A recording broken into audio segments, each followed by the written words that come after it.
Hi everybody, John Stallard here, big boss at Warlord Games. Chris has grabbed me into our hostage room, as you can see. It's very bleak, but it's the good news. I want to say happy birthday to Warlord Games. We're 18 this year, and thanks for all these great years of supporting us. Thank you. So, happy birthday, 18. Wow, it's we can legally drink now. Yay! We can, not in America, mind, but we can in England, so that's good news. So, Indeedy. Yeah, it was 18 years ago. Paul Sawyer, God bless him, and me and my dog Molly sat around our kitchen table in Nottingham, and we dreamt up Warlord Games. I said it was going to be called Dauntless Games, and Paul just looked at me and said it's going to be called Warlord. And as usual, he was right. And for today, we've got a hefty looking weapon on the table there. John, could you explain a little bit about it? We have. This is, Chris can't pronounce it, but it's a cuirassier sword from the Napoleonic Wars. And yeah, one of our staff made us a fantastic chocolate cake, thank you.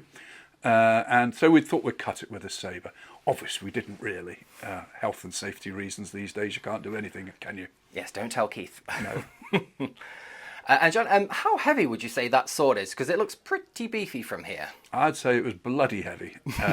I've got the British heavy cavalry sword, the one that Sharp carries in the movies, and the British one is heavier than this, but it's about 2 inches shorter. So the French are cheating using longer swords. Ah, scoundrels. But that's not all. On the cake we also had a few miniatures, and I believe one of them is a nod to yourself. Well, he's a splendidly handsome fellow, isn't he? Of course, of course. This one was done by Wojtek, our Polish designer, who's made a very nice model of me as a clubman or militia commander. And it's very characterful, isn't it?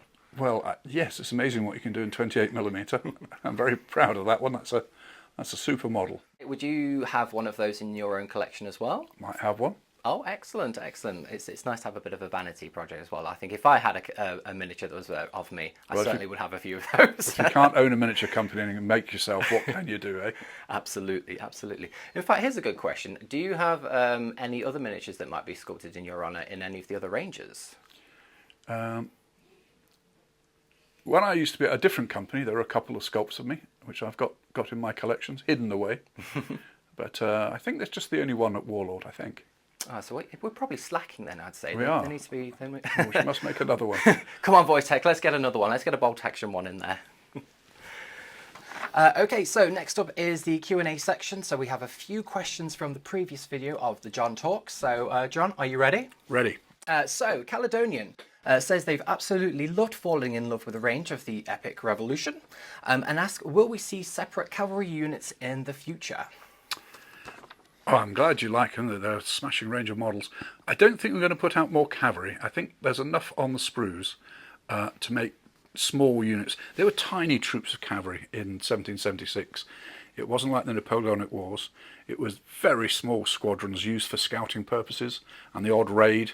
They were of almost no use on the battlefield. I mean, you'll find the one at Cowpens, I think, where the Lee's Legion actually did a very good charge. But in general, they're as rare as hen's teeth. So I don't think we'll be making any more, but assemble your little troops of horse and they look very fine.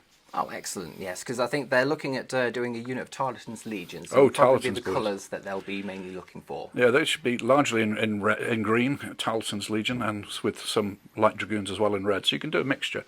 And we do Banastra Tarleton, the actual model, the leader, Hiss Boo, if you don't like him. I do. So we make a model of Tarleton himself. Excellent. So maybe a painting guide in the future for good old Tarleton. Yes. Excellent. Good. We'll keep that in mind. Keep that in mind.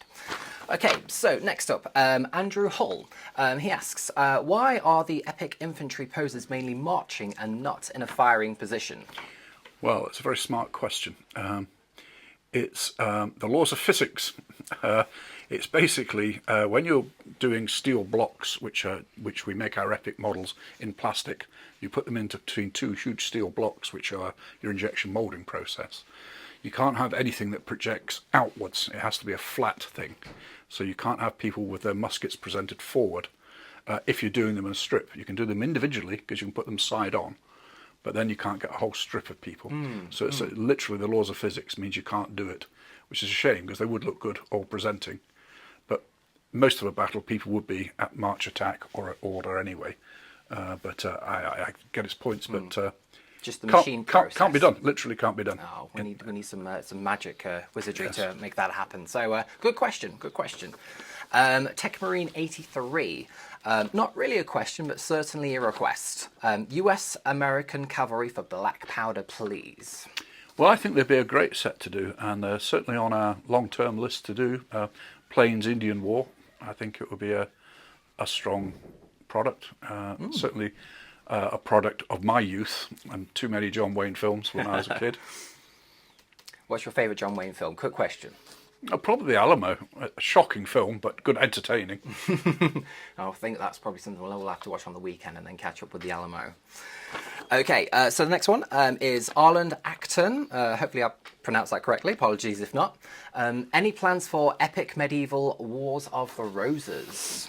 Yes, I say that. We're just working on the next epic system because we've just released the 1776 Revolution one. And we're already working on the next one, which won't be that, but that's certainly on our list. We've got a whole list of, well, we've got all of history to go at, really. So we all get round to doing it.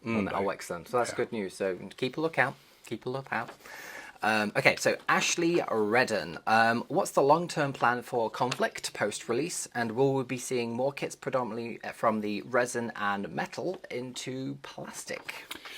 Well, long-term thing, I can't tell you yet. We work 3 years into the future, so we have planned out 3 years, but no further than that. It's still a little bit in its infancy, the Conflict 47. I can tell you we've putting an awful lot more money into plastic tooling to move as much as we can from resin and metal into plastic, because that's what the public want, and we'll see what we can do for that. But plenty of models and tanks and accessories planned. Absolutely loads. Oh, definitely. And a side question on my note is, how are your Japanese coming along? Oh, the Japanese are coming fine, but now I've seen the new Japanese for Epic. Not Epic, for Conflict, sorry. They are giving the game away. Oh no, it's Epic Conflict. Not really. They're so wonderful. I shall be doing more Japanese, that's for sure. Oh, wonderful. And we've also got a big surprise coming as well for the Japanese, which most people here don't even know about, which is really exciting. But watch this space. If it's the thing that I saw in the studio yesterday, it's very, very good. Probably very is. Good. Okay, Frankie McGow. John, do you produce all of your Warlord showcase pictures and army examples in-house, or are they external? Photographs. Indeed, yes. Photographs, videos, that sort of thing.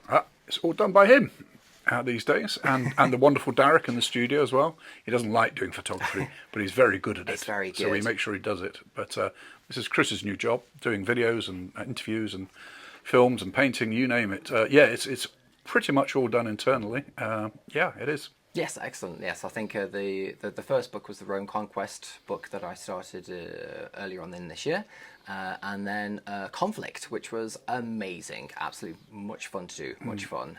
So yeah, we're going to have even more coming out, more scenery, more cool lighting. It's going to be very, very cool. Probably not smoke effects, because in the past we have set off the fire alarm, so Certainly have. oops. But yeah, it's going to be very, very good. So I think maybe next time we could do a behind-the-scenes video of that, actually, of how a book's produced, video-wise, Well, there's photography-wise. a lot that goes into it, far more than you ever think. Oh, I can yes, tell you. yes, definitely. So, yeah, that's a really good question. So thank you, Frankie. And we've also had a few questions from the previous John Talks video, and this one cropped up more often than not. Epic Napoleonics, will we be expanding that specific range? Yes, we will. As ever, there's only so much bandwidth Warlord can do at one time. With so many different systems, you're pressured to do a little bit of everything. It's a bit like the old plate spinning. And we would like to do some more Napoleonics, definitely, and it's in our 3-year plan. Oh, fantastic. So yes, again, watch this space. There's always something going off in there behind the scenes. Okay, so that is the end of this Q&A section. If you have any extra questions for the next John Talks, then leave them in the comments below in this video, and we'll pick some of our favourite ones to answer for you. John, I have a serious question to ask you. Oh, yes? Can I touch your big weapon? Seeing as it's you. Oh, excellent. Oh, that is a hefty one, isn't it? It's a whopper. See you next time, everyone. Happy birthday, Warlord!